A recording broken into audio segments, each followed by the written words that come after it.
vamos para mais um episódio do BitGet Traders de Elite, dessa vez com um cara lá da melhor cidade do Brasil, Sorocaba. E aí, Matheus, como é que você tá, cara? Fala pra mim, Fernando, uma honra estar aqui de novo com você, meu velho, dessa vez hoje podendo mostrar um pouquinho do meu operacional e falar um pouco de mim antes, pra galera que nunca ouviu falar de quem é o Matheus.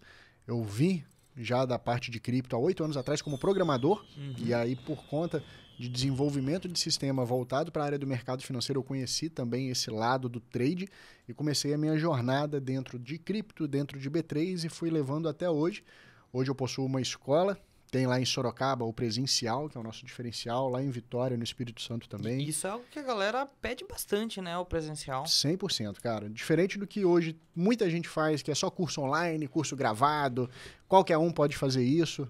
Nós somos formados na área, temos pós na área, recebemos os alunos ali ao vivo, todo mundo consegue operar do nosso lado mesmo, então, pô, é um tete-a-tete totalmente diferente do que tem.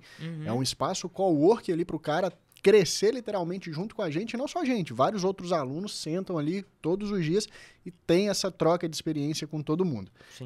Guilherme, Felipe, que são meus sócios também em Sorocaba, foram alunos meus antes e toparam também essa sociedade ali dentro da escola. Os meninos são espetaculares, também já operam. Então, além de mim, tenho eles ali também de suporte que conseguem ter essa troca com os alunos. E é isso, se falando hoje bem rapidinho para a gente entrar de cara aqui no operacional.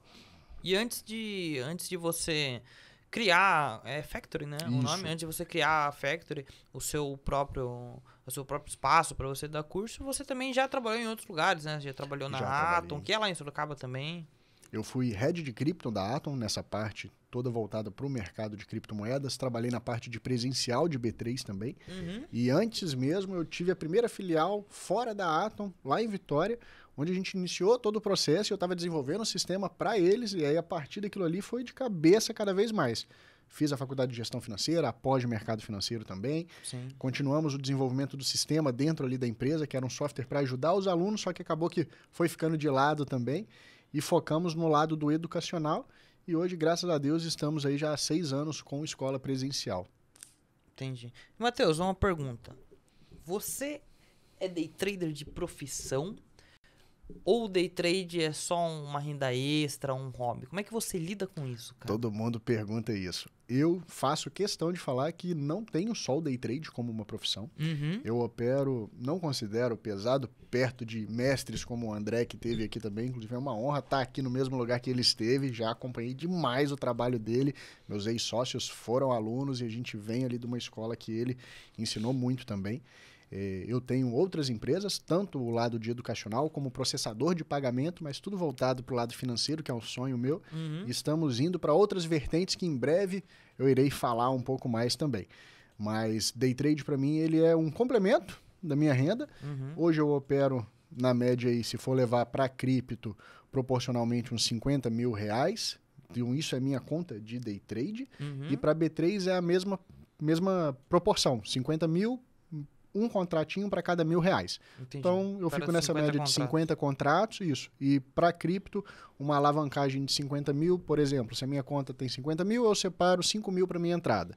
E aí eu vou dividindo essa minha entrada em vários lotes, depois eu vou explicar direitinho como que funciona. Você usa 10% da sua banca como margem no trade. Isso. Esse é o tamanho do seu stop também? Da banca de day trade, Da banca né? de Então day a gente trade, tem que exato, separar porque tem muita gente que às vezes tem um dinheirinho guardado e coloca tudo aquilo para ser a banca de day trade, não é essa a ideia. O meu stop, ele vai ser o stop da operação, não dos 50 mil. Entendi. Se eu tenho 50 mil e eu entro na operação com 5, o meu stop ele vai ser o 5. E aí eu vou ter outras travas de stop também, mas pior das hipóteses eu vou perder o 5 naquela operação, se tudo der errado. Ou seja, você entra com uma margem, pensando em cripto, né? Uma margem cruzada, uma margem isolada, perdão, de 5 mil. Algumas vezes eu entro na cruzada, cara. Mas aí eu travo o stop para ser no máximo 5 mil também. Aí a gente faz o cálculozinho ali, ó. Pode perder tanto nessa. Se perder na pior das hipóteses, a gente chega ali no 5 mil. A gente faz um gerenciamento parecido, interessante. E você comentou sobre cripto e bolsa, né? Bolsa, índice e dólar que você opera. Isso. Esse é o mercado mini que você dólar opera no hoje. meu caso principal. Olho mais o índice só para ver correlação também e tudo mais. Entendi. Legal, cara. E o seu operacional, o que você utiliza no mercado acionário, digamos assim, né? O mercado de derivativos brasileiro, é o mesmo que você utiliza no mercado cripto? Mesma coisa, a gente vai trabalhar com a parte de cálculo. Eu tinha falado uma vez com você, né? Que é o cálculo de desvio padrão de volatilidade, né? com o ponto de desvio padrão e a média de máxima e mínima que o ativo vai ter ali dentro. Entendi. Isso para cripto é só isso, cara. Eu só faço o cálculozinho, trago isso para dentro da planilha e isso vira pontos de suporte e resistência. E basicamente eu fico comprando fundinho, vendendo topo, e aí eu faço o reposicionamento. Eu vou mostrar aqui, ó. Quer ver? Consigo abrir e compartilhar? Como é que tá? Consegue? Mostra aí. Show. Ó, aqui eu já tracei algumas linhas, mas basicamente o que eu faço? Se eu tenho um layout novo aqui, layout 3, eu limpo esse layout. Eu vou disponibilizar essa planilha depois para quem quiser aprender, tá, Fernando? Ah, legal. Essa planilha é com os dados do Bitcoin. Isso, mas pode ser usada para qualquer ativo. Então, se a pessoa opera Forex, opera B3, ela consegue fazer a mesma coisa dentro dessa planilha. Até índice dólar. Tudo. A mesma planilha que o cara vai... Mesma coisa. Legal. O que pode mudar vão ser os time frames que vai usar para determinado tipo de padrão operacional da pessoa. Então, se a pessoa gosta de operar um padrão bem curtinho, é só ela diminuir o padrão que ela vai conseguir chegar nesses mesmos resultados. Para cripto, eu, Matheus, coloco o Bitcoin em um gráfico diário. E aí, lembrando, aqui no caso a gente usa Vector, tá, galera? Então a Vector facilita muito a nossa operação nesse sentido. Inclusive, para quem ainda não é assinante da Vector, na descrição desse vídeo tem um link gratuito para você baixar o seu Vector, caso você já seja cliente da Bitget. Aqui dentro da Vector eu coloco no gráfico diário, tiro todos os indicadores, tiro tudo, tem que ser literalmente só o Bitcoin. Gráfico limpo. Clico com o botão direito, copiar para o Excel. Ele já traz os dados para mim. E aí, dentro aqui da planilhinha que vocês vão ver, vai ter aqui alteração e oficial. Essa alteração aqui é onde vocês vão colar o dado. Colou aqui, esse dado já vai ser substituído na hora. Aqui não mudou porque eu já tinha colado, então tá a mesma coisa. E ele traz pra gente aqui, ó, desse outro lado, os pontos de range, o desvio dele, e essas máximas e mínimas eu vou fazendo o cálculo em cima de cada um de novo. E aí ele traça para mim os pontos de suporte e resistência que são cada um dos cálculos. Por exemplo, peguei o ponto de máxima 1. Eu vim e coloquei a linhazinha da máxima 1 aqui. Eu opero no gráfico de 60 minutos, tá, Fernando? Então ele vai funcionar aqui nos 60 minutos nesse padrão que eu estou mostrando. O diário é só para pegar os dados. O diário é só para pegar o dado. Tá. Tracei a minha primeira linha, virou essa daqui. Aí eu vou lá na mínima dele, pego, máxima 1, mínima 1, traço ela. Depois eu pego essa linha de divisão. O que é essa linha de divisão? Vocês vão perceber que quando vocês começarem a traçar, vai ficar máxima 1, mínima 1, máxima 2, mínima 2. E aqui fica um espaço. Esse espaço é exatamente essa linha de divisão aqui. Ctrl Z, que ela vai manter o padrão de distância. Nada mais é do que a soma dividido por 2 e a gente chega ali na média dela. 50%. Exato. Como que eu opero com isso aqui para cripto, tá, velho? Simples. Compra fundo, vende topo. Compra fundo, vende topo. Matheus, você faz mais alguma coisa? A única coisa que eu faço é isso aqui, que é o que eu falei ali mais cedo. Opa. Cadê? Ixi, eu tinha anotado aqui para ficar mais fácil. Deixa eu anotar aqui. Por exemplo, se a sua mão... Ele não vai deixar aqui. Volta aqui. Se a sua mão é de 50 mil reais. Opa.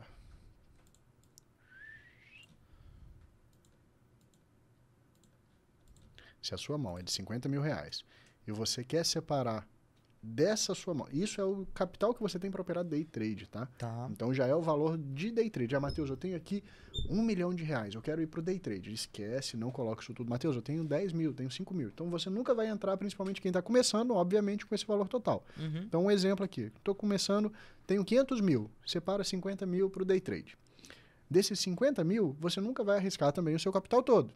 Então eu, Matheus, coloco 10%, o que já é muito, tá? Eu aconselho normalmente quem está começando a ir com um pouco menos, de 2,5% a 5%. Eu, Matheus, arrisco os 10%. Porém, eu divido também essa minha entrada. Como que eu faço isso?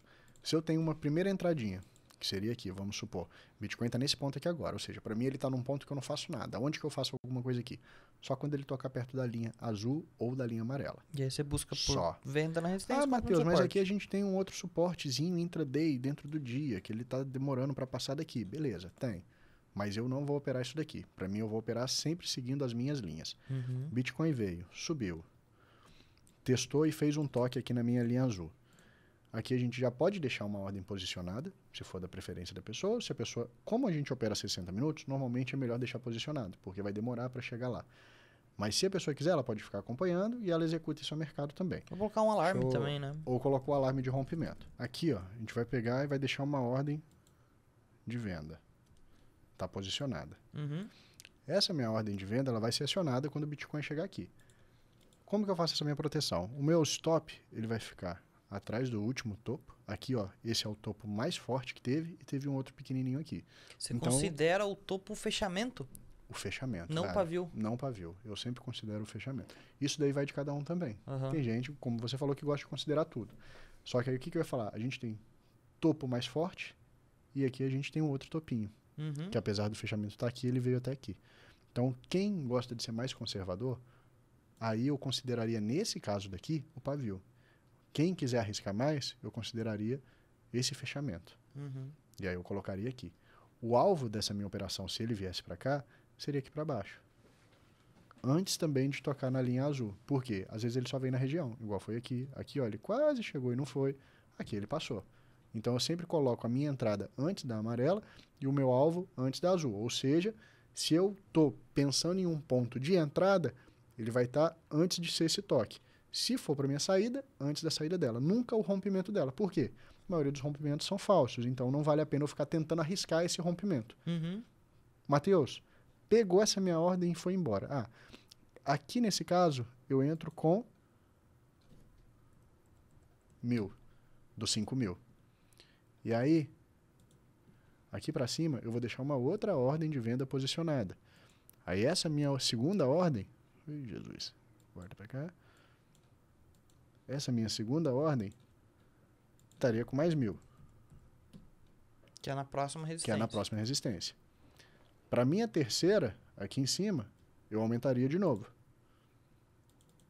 1.000, 1.000, 2.000. Para minha segunda mão, eu posso bater mais 2.000 para fazer um médio de 50% para puxar certinho. Ou você entra direto com 3.000. Mateus, né? Não quero entrar com todo o dinheiro assim. Você pode diminuir. 500. 500. 1.000. 3.000. Você ganhou uma entradinha a mais. Então vai dependendo do gerenciamento da pessoa. Só que aí, por exemplo, você fez a primeira entrada aí no meio, na linha amarela, Isso. né? Vamos supor que você entrou com 1.000. A segunda entrada tá lá na linha verde, com mais 1.000. Só que antes de chegar lá, você vai estopar, né? Não. Não estopei. Por quê? Aqui nesse caso, a gente definiu um stop. Uhum. Isso é uma coisa. Se eu não for fazer o stop, for fazer o preço médio, outra coisa.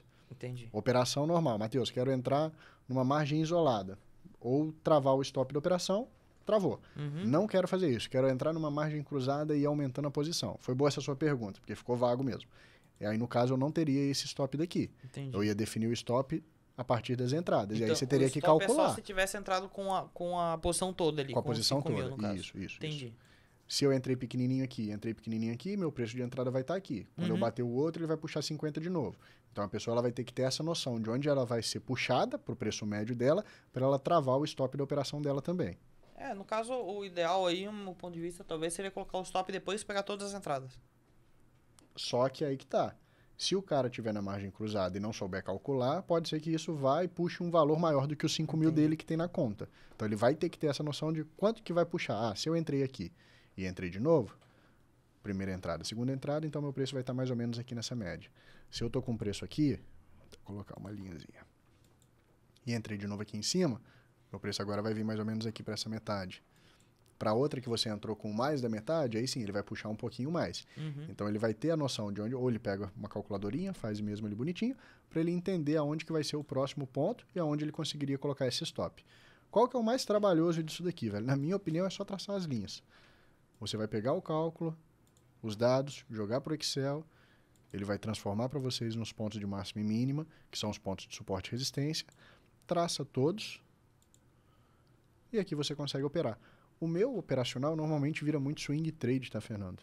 Então, eu já vi operando em tempos gráficos menores, a galera também mais agressiva que gosta de pegar, e normalmente aqui eu trabalho com 25x, estourando muito, em raríssimos casos 50x. Então, eu tento trabalhar com menos alavancagem do que a maioria e indo para o swing trade. Então, normalmente, todas as operações tendem... Vamos colocar 90% das operações, elas tendem a ir para o swing trade. Já teve operação com os alunos, os meninos até participaram, que ficou quase um mês rolando a operação. Caraca. E aí é um saco, né? Se o cara definiu aquilo ali, aí ele trava a operação e vai para outra moeda, porque você não sabe quando que vai sair, já está há muito tempo, e às vezes ele cai contra o seu preço médio, mas não pega o próximo e fica sambando ali naquele meio termo. Eu não gosto de zerar. Eu vou para outra e coloco ali mais 5 mil separado. Os 5 mil eu tô dando só de exemplo de valor também, para poder continuar fazendo essas operações. E da mesma forma que você faz o preço médio para entrar, por exemplo, você faz ele para sair? Você sai fracionado? Com certeza, mas eu não fraciono, não é parcial. Se eu entrei com 5 mil, vou sair com 2, depois eu saio com mais 2, não. Eu faço o piramidar. Se eu entrei com 5, que eu vejo que o mercado pode andar muito, eu posso bater mais 5. E aí eu aumento a minha posição. Entendi. Eu nunca aumentaria a minha posição contra. Se eu tenho definido que a minha mão é de 5 mil, meu stop ele vai ter que ser 5 mil. Seja eu fazendo a primeira entrada cheio com 5 mil, ou eu fracionando e depois colocando esse valor. Só que se ela tiver positiva... Pro positivo, sim. E lógico, depende do contexto, não aleatório. Se eu ver que, saiu uma notícia muito legal que vai proporcionar isso, aí eu aumento a mão. Que é onde a gente enche o bolso mesmo e consegue ali ir montando bem rápido essa construção de patrimônio. Ano passado, em 2 meses... eu tinha feito 440%, operando só dessa forma. Muita operação virando swing. Eu tinha feito uma viagem, velho, pra Europa. Foi onde a primeira vez na vida que eu realmente senti o viver de trade, a liberdade, que todo mundo fala que eu não tinha, porque é escola, aluno, não sei o quê. Trabalho mais do que todo mundo que faz trade normal. E aí, lá nessa viagem, eu falei, cara, não, agora eu vou curtir, vou desligar tudo. Fui com esse notebook que é o do Gui, mas o meu é igualzinho esse. Levei. Tinha uma conta com 30 e poucos mil reais e falei, vou fazer grana com essa conta e vou curtir o meu rolê com a grana dessa conta. Velho, paguei a viagem inteira só com as operações. Todo diazinho a gente fazia ali 100, 300, variava em dólar e isso ia pagando o rolê todo. A gente pegava o carro, saía de Lisboa, Nazaré, fui para Milão, tudo operando, velho. Foi a melhor sensação da vida e operando consciente. No final eu voltei com a conta menor porque eu gastei. Minha mulher surtou, ela falou, porra, era pra voltar com o dinheiro, eu gastei o dinheiro comprando as coisas lá. Mas foi a melhor experiência e só o mercado de cripto especificamente vai conseguir te proporcionar essa diversão de tô em um fuso horário diferente, não preciso esperar o mercado abrir, eu opero a qualquer hora, a qualquer momento, independente você consegue fazer qualquer tipo de operação. E é esse o meu operacional, velho. Sem mais encheção de linguiça, sem olhar outras coisas. Básico, simples e direto. Legal, cara. Interessante. Apesar de que lá na Europa é interessante operar. O fuso horário, ele ajuda a gente na Europa pra quem opera a bolsa. Que o mercado vai abrir, tipo, 3 horas da tarde. Isso é. Eu operava quando eu tava lá também, era mó gostoso. 3 horas eu tava dando os rolês. Já tava com o meu patinetezinho elétrico, lá lotado de patinete pra cima e pra baixo e o notebookzinho. De vez em quando parava e operava. Que legal, cara. E tu tem o backtest disso daí? Sabe dizer pra gente? Tipo, cara... Não vou ter o backtest, infelizmente não vou ter para mostrar aqui para vocês. O que eu tenho... Mas de cabeça, mais ou menos, qual que é a taxa de acerto dessa estratégia? Ixi, Fernando, como aqui na Vector eu já mudei de conta, de corretora, ele não vai trazer o relatório certinho. Fiz alteração, nem tá aqui vinculado. Eu tava operando direto na BitGet, senão eu teria aqui. Quem entrar no meu histórico lá no Instagram eu posto o relatório. Eu tive... O último que eu postei de cripto grande eu acho que foi o desse mês de 440%. Se eu não me engano, tava uma média de acerto de 70%. Tá? Uma média boa? Não lembro 100% se era isso. Aí tem que olhar lá no videozinho, eu fiz o Reels mostrando tudo, que traz pra gente esse relatório. Pra B3 é menor. Pra B3 a gente fica em 59% de acerto. Só que o B3 não opera 1 hora, né? Não, B3 5 minutos. Esse é o ponto, Porém, com resultado muito bom. A gente conseguiu, no último mês, com 50 mil, junto com os alunos, fechar com 20. Então, uma proporção muito legal. Sim. Então, lá a gente tem um nível de acerto menor, mas com um retorno maior nas operações mesmo. Aqui eu já tenho um nível de acerto bom, com uma proteção também de risco-retorno legal. Sim. Mas é normal. Qualquer estratégia que a gente diminui o time frame, ela acaba diminuindo a assertividade. A minha é assim também. Quanto mais tempo exposto, mais tempo a risco. Exato, exatamente. Mas interessante, cara. E, por exemplo, você utiliza aí nos 60 minutos do Bitcoin. Você já testou nos 5 minutos do Bitcoin, por exemplo? Já testei. Só que eu, Matheus, como sou muito ansioso, pra cripto, eu não consigo operar 5 minutos, velho. Eu fico doido, eu começo a querer caçar tudo quanto é ponto, entrada. E pra mim não funciona, mas é o meu tipo de operação. Pra B3 eu opero maravilhosamente bem em 5 minutos. Como a dinâmica é diferente, a gente tem uma volatilidade ali muito mais rápido acontecendo. Sabe o horário ali também? É mais tranquilo, né? Eu aqui não me prendo a horário. Muitos alunos me perguntam também, Matheus, qual que é o melhor horário para operar cripto? Eu falo, velho, eu abro o gráfico, traço minhas linhas. Bateu na linha, independente do horário, é a entrada da operação. Não fico, vou operar à noite, vou operar de dia, vou operar de madrugada. Para mim não tem isso. Operei, tracei as linhas, deu entrada, pronto, acabou. Para B3 não. B3 aí já é de manhã ali, a sala ao vivo nossa, todo dia ali, sempre com a galera, é outra pegada. E para o cara que quer fazer parte dessa sala ao vivo, eu sou aí de B3? Eu vou deixar disponibilizado aqui no link desse vídeo o meu Instagram. Quem quiser participar, manda uma mensagem para mim no direct. Inclusive, quem precisar da planilha, fala, Matheus, cara, vi seu vídeo lá com o Fernando, quero a planilha de vocês. Me manda que eu faço o envio dessa planilha também. Boa, e todo mundo legal. vai conseguir ter esse acesso a ela e conversar comigo também. Legal, cara. Interessante. Outro detalhe. Se a galera for de Sorocaba, onde a gente mora, ou da região, ou de Vitória no Espírito Santo, ou do Espírito Santo, e quiser ir presencial no escritório, conhecer, passar um dia lá com a gente, operando tudo mais, as portas também estão abertas. E quem for pro escritório de Sorocaba, me dá um salve antes que eu vou junto. A gente se Aí, encontra todo mundo lá. Ó a oportunidade aí. Opera junto lá, todo mundo. É Opera isso aí. cripto, opera bolsa e vambora. Legal, cara. Tem mais alguma coisa que você quer mostrar aí no gráfico pra gente? Sua operação é muito simples, você não usa indicador nenhum, né? Nenhum, velho. Pra falar que eu não olho outras coisas, padrão de candle. Então, se eu tenho, às vezes, um padrão de candle, exemplo, esse padrãozinho aqui. Matheus, quais que são os nomes? Martelo invertido, estrela cadente, não sei. Cara, eu nem me prendo a nome, tá? Eu não sou esse cara que vai ficar. Eu estudei, olhei um padrão, recusou o preço, isso aqui pra mim, fechou pra cima, verdinho, já deu uma entrada, então isso é um gatilho pra mim que vai voltar e vai vir testar a próxima linha. Então aqui já é a minha primeira entradinha se eu fosse pensar também em uma compra. Ele fez a recusa e bateu aqui, minha compra já em andamento. Isso se eu tivesse vindo com o mercado acontecendo, já tivesse dado essa recusa e o candle tivesse aqui para cima e eu visse esse fechamento aqui, eu provavelmente bateria a mercado. Agora, se o cara já tivesse posicionado aqui, aí é outra coisa. Aí o cara ia ter que voltar, ver aonde que tinha sido esse fundo, ou ia passar o calor, ou ia ter tomado o stop, dependendo da região que ele colocou. Se ele tivesse colocado atrás aqui, ele teria sido estopado. Agora, se ele tivesse colocado atrás desse outro fundinho, ele não teria sido estopado. Então, aqui um stop conservador, ele fez uma comprinha com stop atrás do primeiro fundo, stop, com atrás do segundo fundo, não tomou stop. Ou o cara que quer ser mais agressivo ainda, ele pode trabalhar só com as linhas. Eu vou fazer uma compra aqui, então meu stop é só quando ele tocar nessa linha. E a minha saída vai ser um pouquinho antes da linha superior. Então dá para ser trabalhado dessa forma. Isso se o cara for cheio, né? Se ele for com médio de novo, primeira entrada, segunda entrada, terceira entrada, para depois travar o stop dele. É isso, Fê. Não tem muito segredo aqui, não. É um operacional bem simples para cripto. Para B3 a gente já entra em outras correlações. Notícia, a gente vai olhar também, obviamente, calendário econômico. Todo dia que tem uma notícia de alto impacto, a gente fica atento também à volatilidade. Que tem aí no Vector, inclusive, calendário econômico, né? Tem aqui também. Cadê onde que tá aqui? Nesse daqui, esse aqui é o PC do Gui. Cadê? Notícias. Aqui, isso. Aqui ele vai trazer pra gente algumas notícias mais específicas, né? Das criptos em geral. Se você quer, Matheus, eu quero operar, sei lá, fala uma notícia aí, uma moeda aí. Quero operar IOTA. Vamos ver. IOTA. Não teve notícia. Quero operar Ethereum.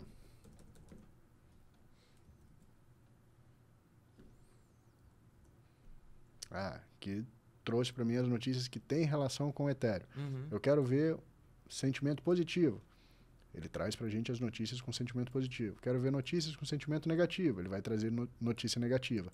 Quero ver de risco alto, com todos os sentimentos. Ele vai trazer. Se não tiver, porque não aconteceu nada naquele momento. Sim. Quero olhar. Carregou aqui. BTC. Tô carregando, eu acho. Por causa do filtro lá, automédio não deve ter nenhuma agora. Tá aqui, ó. Aí, ó. Ele trouxe pra gente as notícias de mais relevância, que são as vermelhinhas. Se tirar isso daqui, ele vai trazer todas também. Legal. Mas aqui, a notícia em si, vamos colocar que isso dentro do meu feeling, de 30% a 40%, uma notícia de alto impacto aqui dentro, vai ter realmente um alto impacto no gráfico pra gente. Ao contrário da notícia de calendário econômico, que vai ter muito mais. CPA, qualquer notícia de dado inflacionário vai ter um impacto muito maior, principalmente americano, pra gente na hora daquele candle. É isso, velho. Noticiazinha normal de calendário, igual todo mundo faz. Cálculo de volatilidade, transformo isso em pontos de suporte e resistência. Compra fundo, vende topo. Se precisar fazer o preço médio, faz um preço médio, mas da sua mão padrão, diminuindo a quantidade da sua mão. Quem quiser fazer a primeira entrada cheia, faz a primeira entrada cheia, já travando o stop direto da operação. Eu achei interessante que mesmo que o cara ele não siga o trade system a reta, a forma que você opera, essa linha ele vai ajudar. Pra suporte caramba. e resistência. Às vezes o cara ele tem o próprio operacional dele, ou já utiliza algum outro, ele quer adicionar mais suportes e resistências para ele verificar alvos. Os meninos. O Gui e o Felipe foram meus alunos, foram alunos de outros professores, eles olham também muita coisa do Ogro e mesclam o operacional, cada um tem um padrão operacional, estão fazendo o operacional deles cada vez mais afiados e eles usam também a linha para ter uma métrica de qual o melhor ponto de suporte e resistência junto com as operações que eles fazem, com os indicadores que eles fazem, e isso vai acrescentando. É aquela velha história, não adianta eu sentar do seu lado e ver você operando 100%, nunca vai conseguir operar igual. Cada um vai ter que desenvolver o próprio feeling. Sim. A gente conversando no carro, você mesmo disse que hoje você faz o seu operacional realmente. Exato. Mas eu já estudei vários outros professores até desenvolver a minha metodologia e falar, não, isso aqui vai dar certo para mim. Sim. Pronto. É o que eu sempre falo pra galera mesmo. Interessante você desenvolver o seu próprio trade system, cara. Porque às vezes não é nem só assertividade. Por exemplo, você tem o seu trade system que dá aí próximo de 70%. O meu também dá. Só que às vezes o cara ele não se sente confortável operando dessa forma. Ele prefere um que tem uma assertividade menor, só que operações mais espaçadas. Ou o cara, às vezes, ele busca para um que tem uma assertividade maior e operações mais rápidas. Depende muito da forma que você opera, né? Então, realmente é muito interessante ter o seu trade system. Mas tenho certeza que essa sua planilha vai ajudar muita gente a desenvolver o próprio trade system. Vai. Isso funciona é legal. em ações, funciona em Forex, funciona em cripto, funciona em tudo. Mais uma vez, lembrando, o que vai mudar vai ser o jeito que você opera. Se você opera com um time frame muito pequenininho, aconselho você a validar, Matheus, em vez de eu fazer a extração dos dados aqui em um dia, faz a extração em 60 minutos, faz a extração em 120 e aí vai validando e vendo o que vai encaixar melhor dentro do seu padrão de operação. Legal, show de bola. E índice dólar você faz extração num dia também? Sempre num dia. Índice dólar sempre num dia. Entendi. Média de máxima e mínima dele diária. Somo praticamente os 31 últimos dias úteis de operação. Depois eu pego os últimos 10 também e faço o cálculo de desvio padrão e range em cima dessa média deles. Acabou. E aí lá eu vou olhar juros, vou olhar a própria confluência de índice com dólar, vou olhar também a parte de Superdom para análise de fluxo, então posicionamento de lote, mas aí é outra coisa. Legal. E aí quem quiser também saber, só me mandar uma mensagem para a parte de B3 ou de cripto. E para você mandar, repetindo então, só para receber a planilha, só mandar um alô para você no Instagram que você manda. Perfeitíssimo, Fê. Isso aí. É isso, cara. Muito obrigado. Para quem gostou desse vídeo, não esquece de deixar o like, se inscrever no canal. Compartilhe esse vídeo com seu amigo aí que está estudando, que quer adicionar um indicador no operacional dele. Com certeza vai ajudar muita gente. Matheus, muito obrigado pela presença. Pela segunda vez aqui com a gente. Sempre um prazer receber você, cara. O prazer é meu. Todo mundo que precisar, pode me mandar uma mensagem. Estou aberto a todos ali para conversar, para conhecer o escritório, seja Vitória, Espírito Santo, seja São Paulo. Estamos sempre às ordens. Me segue lá no Insta, vai ter o Insta do Gui, do Filipão também. Quem não segue também o Fê, segue lá também. E pode mandar mensagem para ele também enchendo o saco. Não manda não. Tamo junto, galera. Uma honra estar aqui mais uma vez. Valeu, tchau, tchau. É isto. Easy.